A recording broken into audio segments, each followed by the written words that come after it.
डाकू से महर्षि। त्रेता युग की बात है। रत्नाकर नाम का एक डाकू था। वह अपने गांव की सीमा से लगे जंगल से होकर आने जाने वाले लोगों को लूटता था। सारा सामान लूटने के बाद वह राहगीरों की हत्या कर देता था। उस डाकू के आतंक से लोग उस जंगल से गुजरते हुए डरते थे।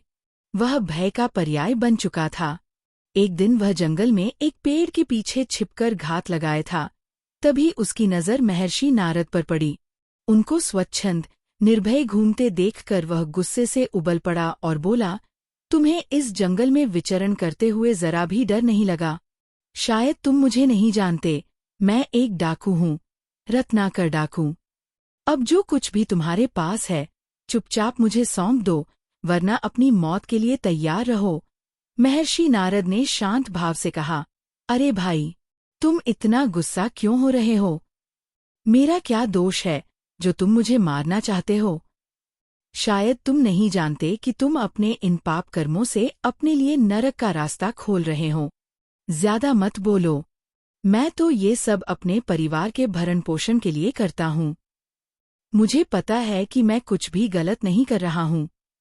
डाकू ने सहज भाव से कहा, अच्छा, एक बात बताओ कि क्या तुम्हें पूरा विश्वास है कि तुम्हारे पाप कर्म में तुम्हारा परिवार भी भागीदार बनेगा?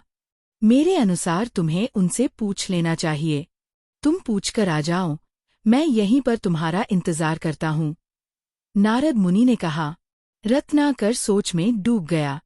फिर कुछ सोचकर बोला, ठीक है। उसने महर्षि को रस्सी से एक पेड़ से बांध दिया और स्वयं अपने घर आ गया। उसने अपने माता पिता से पूछा, मैं जो लूटमार करता हूँ, क्या आप लोग उस पाप कर्म में मेरे साथ भागीदार हैं? माता पिता बोले, नहीं, बिल्कुल नहीं। हम तुम्हारे पापों में तुम्हारे साझीदार नहीं हैं। हमने तुम्हें कभी ये पाप कर्म करने के लिए नहीं कहा। रत्नाकर चकित रह गया। फिर उसने अपनी पत्नी व बच्चों से भी वही प्रश्न पूछा। उनका जवाब भी उसके माता पिता के जवाब जैसा ही था। रत्नाकर को अपने परिवार वालों का जवाब सुनकर बहुत निराशा हुई।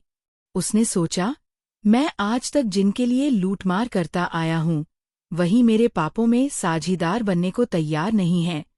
तो क्या मैं सचमुच में अपने लिए नरक का द्वार खोल रहा हूँ? उसने तुरंत लौटकर महर्षि को खोला और अपने हाथ जोड़कर उनके पैरों पर गिर पड़ा। आरस मर जाते हैं। वह बोला, महर्षि, आज आपने मेरी आंखें खोल दी। कृपा करके मेरा मार्गदर्शन करें।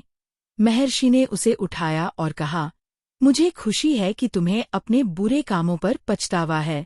आज से तुम सद्मार्ग पर चलना। तुम हमेशा भगवान राम के नाम का जाप करो तो तुम्हारा कल्याण होगा। और वे अंतर्धान हो गए। उसी दिन से उसने भगवान राम के नाम का जाप करना शुरू कर दिया।